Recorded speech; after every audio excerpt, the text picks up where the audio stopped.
আমি আমার একটা ভিডিওতে বলেছিলাম মেয়েদেরকে লড়াই করতে হবে, মেয়েদেরকে উঠে দাঁড়াতে হবে। এই পুরুষতান্ত্রিক সমাজের বিরুদ্ধে লড়াই করতে গেলে একটা মেয়েকে অবশ্যই টাকা ইনকাম করতে শিখতে হবে।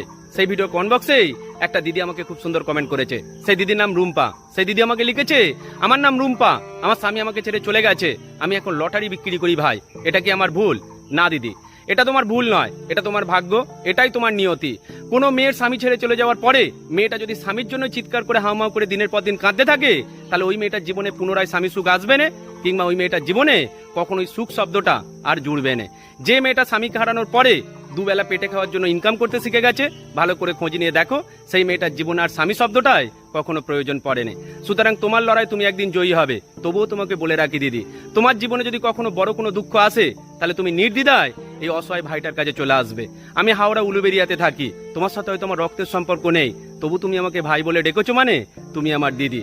আমি আমার দিদিদের পাশে যেভাবে দাঁড়িয়ে থাকি, আমি তোমার পাশেও দাঁড়িয়ে থাকতে রাজি আছি, কারণ তোমার মতো লড়াকু দিদিদেরকে আমি অন্তরে অন্তঃস্থল থেকে শ্রদ্ধা করি।